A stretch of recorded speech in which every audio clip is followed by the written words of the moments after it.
Бүгін фантастикалық тема жөнінде сүйлөшөбүз. Асылбек Жээнбековдун жоопко тартылып жатканын элестетип. Анткени маалымдоо каражаттары экс-спикер Бишкек ТЭЦ боюнча кылмыш иште фигурант болуп калышы мүмкүн деген тема менен макала жазып атышат. Ишенип атасыңарбы? Мен дагы ишенбей элем. Ошентсе дагы талдап элестетип көрөлү. Мен Самат Качкынов, эфирде Шапалак. Асылбек Жээнбековдун үстүнөн арызды Темирлан Султанбеков жазыптыр. Тааныбагандар үчүн Темирлан деген бул жигит. Жаш активист. Алмазбек Атамбаевдин тарапташы, КСДП партиясынын саясий кеңешинин мүчөсү. Эч качан эч кимден коркпогула. Тайманбаган бул жигит Асылбек Жээнбеков спикер болуп турганда кызмат абалын кыянаттык менен пайдаланган жана шалакылык кетирген. Аны тез арада камагыла деп болгондо да башкы прокуратурага кайрылган экен. Не дейт? Ооба, атүгүл башкы прокуратура арызды кароого алганын билдирди. Эми башкы көзөмөлдөөчү орган кандай аракеттерге барат болду экен? Күтө туралы. Темирлан Султанбеков президенттин инисин эмнеге айыптап, башкы прокурор Өткүрбек Жамшитовго эмне деп арыз жазган? Кыргызстанда парламенттик президенттик башкаруу формасы бекитилген. Кыргыз Республикасынын Жогорку Кеңешинин регламенти мыйзамынын 55-беренесинин 3-пунктуна алайык мыйзам долбоору 3 окууда кабыл алынышы керек. Бишкек жылуулук борбору боюнча макулдашууну ратификациялаган мыйзам долбоору жок дегенде 1,5 ай каралып, анан кабыл алынышы керек эле. Бул убакыт аралыгында парламент депутаттары кемчиликтерин таап чыгып, оңдогонго жетишмек. Бирок Жогорку Кеңештин ал кездеги төрагасы Асылбек Жээнбековдун чечими менен Жогорку Кеңеш бул мыйзамды 1 күндүн ичинде кабыл алды. Мындан улам Жээнбеков мыйзамды бузуп, Бишкек жылуулук борборун модернизациялоо Кыргыз Республикасынын мыйзамдарын бузуу менен кабыл алынган мыйзамды негизинде ишке ашты. Буга ылайык мен сизди Асылбек Жээнбековго карата кызматтык абалынан кыянаттык менен пайдалануу жана шалакылык беренеси менен кылмыш ишин козгоп, дароо камакка алууну, ал эми анын баардык туугандарын жана жакындарын тергөөгө басым кылбашы үчүн ээлеген кызматтарынан четтетүүнү суранам. Темирлан Султанбековдун арызынан. Элестеттиңерби, Асылбек Жээнбеков камалып, Сапар Исаков, Жантөрө Сатыбалдиевдер менен катар сотто отурганын. Бул азыркы реалдуу жашоону эске алганда түшкө да кирбеген нерсе да. Султанбеков Жээнбековду мыйзамды бир эле күндө кабыл алдырып койгон деп айыптап жатат. Бирок Жогорку Кеңеш тигил же бул мыйзам долбоорун кечке чейин эле кабыл алып койгон учурлар көп эле болгон. Керек болсо пачкасы менен өткөрүп коюшчу. Биз мындай ишке көнгөнбүз да.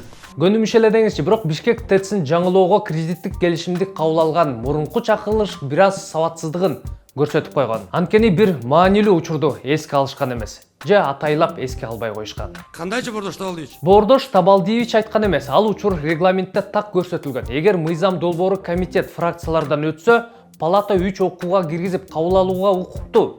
Кредиттик келишимдерден башка мыйзам долбоорун, а бул дал ушул болбойт деген категорияга кирет. Биздин комитеттин чечими, эгерде фракциялар тарабынан кошумча сунуштар болбосо, мыйзамды бир эле убакта 3 окуудан карап берсеңиздер. Себеби Кытай өкмөтү 10-декабрдан баштап финанслайбыз деген удасы бар. Бишкек жебин жаңылаган TBA менен келишим дагы кудум ушундай жапырт колдоо менен өткөн. Бул келишим кылымдын келишими деп чыккандар да болгон. 20 жылдан бери чечилбеген маселелерди биз тарс этип чечип коюшубуз керек. Ошону менен бул президент эле жасаган иш эмес. Бул өкмөт эле жасаган иш эмес. Бул парламенттин батасы менен бүтүп аткан иш. Парламенттин көзөмөлү менен болуп аткан иш. Биздин жасаган тарыхый иштерибиздин бири ошол болуп калат. Карыздан кантип кутулабыз? Эми 20 жылга чейин дагы көрө жатарбыз.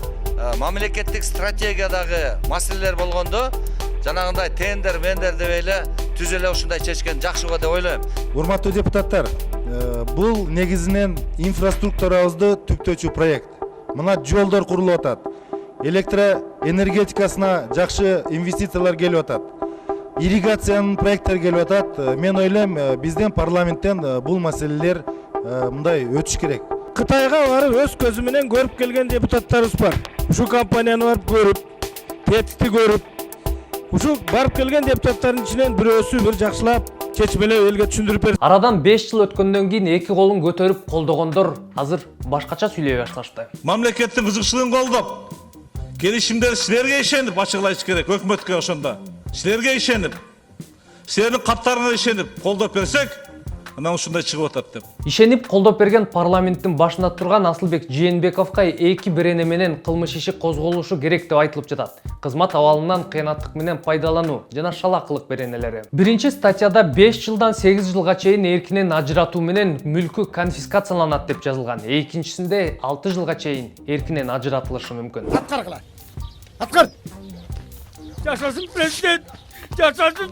Президент демекчи туугандарымды, досторумду дагы аябайм деген сөзү бар эмес беле? Эми кантайыр экен деп суроо салгандар көбөйдү. Бирок баарыбыз эле түшүнүп турабыз да, эч нерсе болбоорун. Анткени Коопсуздук кеңеши буга чейин эле айткан, Асылбек Жээнбеков жоопко тартылмак турсун, текшерилбейт деп. Проверка однозначно не будет, потому что уголовное дело уже завершено. Как я уже сказал, 53 тома – это очень большое количество доказательств, которые были собраны по этому уголовному делу. Айтар сөзүм деле калган жок. Майнап чыкпай турган ишти эмнеге айтып чыгарып жатам, билбейм. Ушуну менен берүүнү жыйынтыктайм. Шапалак ТВ каналына катталып, пикирлерди жазгыла. Кайсыл теманы көтөрүп чыгалы, аны да сунуштасаңыз болот. Аман туруңуздар.